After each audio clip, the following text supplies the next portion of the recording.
Hello aspirants, आप सब अच्छे होंगे, मस्त होंगे और अपनी पढ़ाई को अच्छे से कर रहे होंगे।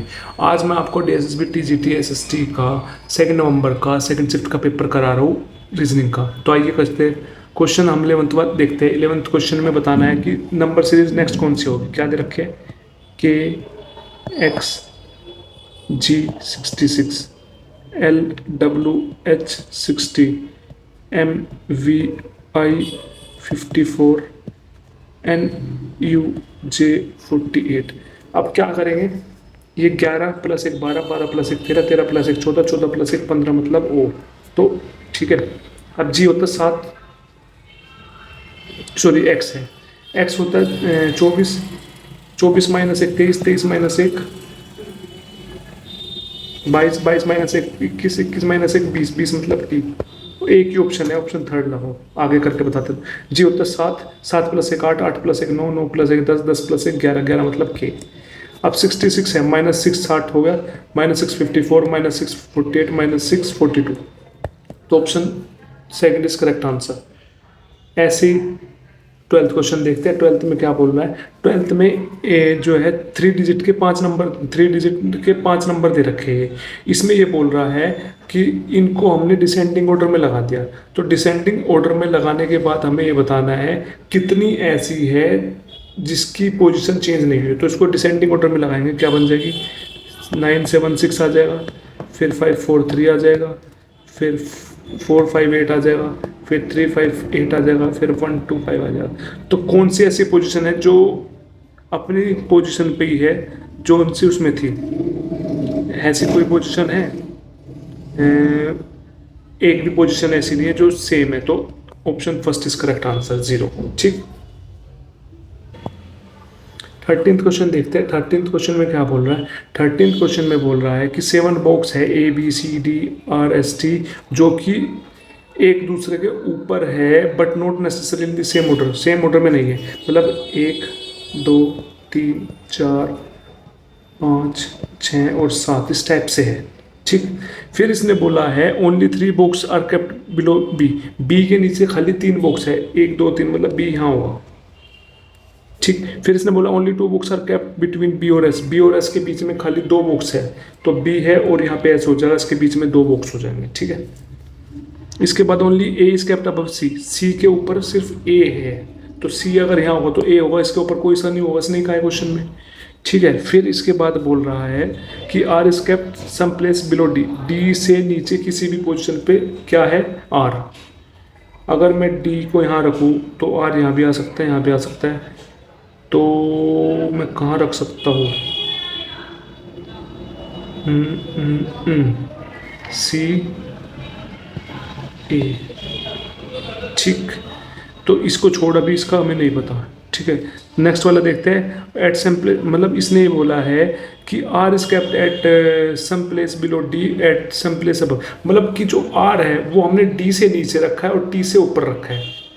तो टी से ऊपर रखा तो यहाँ पे, और डी से नीचे रखा है तो यहाँ पे, तो आर यहाँ पे आ जाएगा कहीं। ठीक, समझ में आ गया। अब हमसे पूछ रहा है क्वेश्चन में कि which box is kept immediately अब एस से ऊपर कौन सा बॉक्स है? एस से ऊपर टी है, तो option first is correct answer. अब 14th क्वेश्चन देखो। 14th में बोल town L is the west of the town R. R के वेस्ट में टाउन एल है, तो आर यहाँ पे है, आर के वेस्ट में टाउन एल है।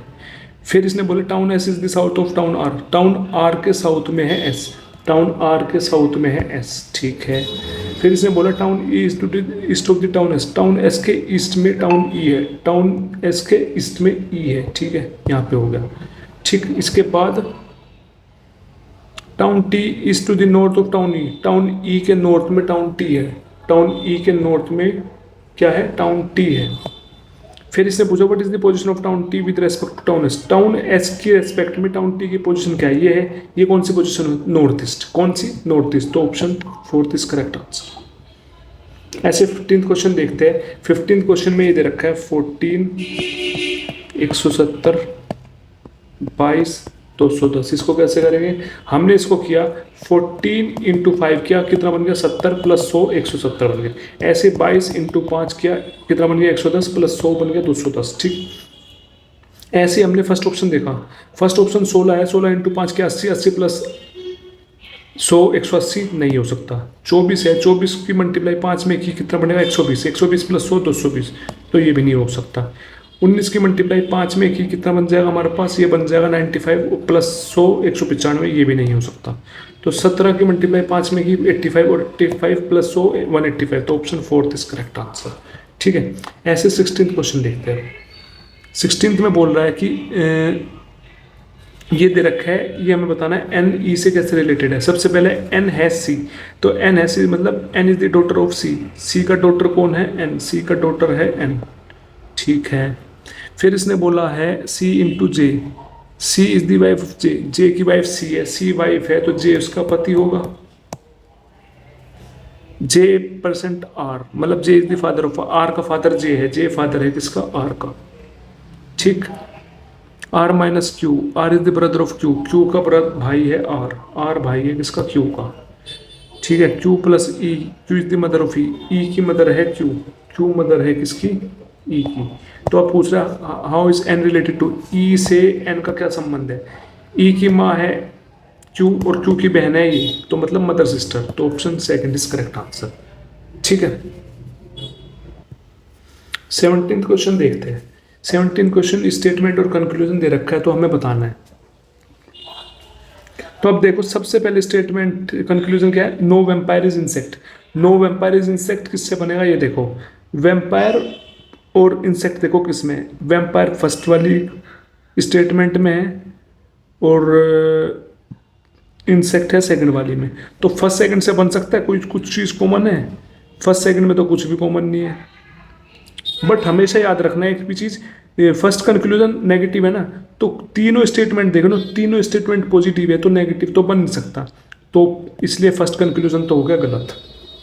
सेकंड कंक्लूजन देखो, all mammals are insect, mammal और इंसेक्ट की बात कर रहा है, मैमल और इंसेक्ट किससे बन सकता है। अब देखो सम इंसेक्ट आर मैमल, कुछ इंसेक्ट मैमल है, जब कुछ इंसेक्ट मैमल है, सम इंसेक्ट आर मैमल, तो ऑल मैमल्स आर इंसेक्ट कैसे हो सकता है, तो सम मैमल्स आर इंसेक्ट ही हो सकता है, क्योंकि ये है ना हमारे पास some insect are mammal, some insect 50 है और मैमल भी 50 है, तो मैमल जब 50 है, ऑल का मतलब है 100, तो मैमल 100 कैसे बन जाएगा, नहीं बन सकता, तो कंक्लूजन दूसरे भी गलत है, तो इसका मतलब है नाइदर कंक्लूजन 1 और नोर 2 follows, option 4 is correct answer. ऐसे अब हम देखते हैं 18th क्वेश्चन। 18th क्वेश्चन में कह रहा है कि 7 प्यूपल है, G J K F R V N sitting straight line में है, 7 ये 1 2 3 4 5 6 7 ये है, जो कि नॉर्थ की तरफ को फेस करके बैठे। तो पहले इसने बताया V seat third to the right of R के तीसरे राइट पे वी है, आर के आर यहाँ मान लिया, आर का तीसरा राइट वी यहाँ होगा, ठीक। तो फिर इसके बाद इसने बोला है कि G sit third to the right of V, V के थर्ड राइट में जी है, सुन जा, G sit third to the right of V, V के राइट में जे है, 1 2 3 जे यहाँ पे हो जाएगा, ठीक। N is the immediate neighbour of G, G का इमीडिएट नाइबर एन है, तो कहाँ हो सकता है, या तो यहाँ हो सकता है या यहाँ हो सकता है। F is the immediate neighbour of both G, J और के, जे और के का कौन है, एफ, तो जे यहाँ पे तो के यहाँ पे होगा, तो एफ यहाँ पे होगा। जब ये चीज़ यहाँ पे होगी तो जी और एन यहाँ पे आएगा, ठीक। ये हो गया पूरी फिल, ठीक है। इसने कहा G is not immediate neighbour of V, V का जी जो है वी का नहीं, वी का नाइबर नहीं है, बिल्कुल नहीं है, ठीक है। फिर इसने बोला only 2 people sit between F और एन, एफ और एन के बीच में सिर्फ 2 पीपल है, हाँ 2 ही है। अब ये पूछ रहा है कि who is sit to the immediate right of V, V के इमीडिएट राइट में कौन है, के है, तो option second is correct answer. I hope समझ में आया होगा। इसमें 19th क्वेश्चन देखो, 19th में क्या बोला है कि A means plus, B means minus, C means multiply, D means divide, तो ये बताना है। तो 34 minus 98 divided by 7 plus 3 multiply 6, तो कितना बन जाएगा 34 माइनस नए करेंगे 7 एकम 7 7 चौक 28 प्लस 6 18, इसको सोल्व करेंगे आ जाएगा 38, तो option third is correct answer.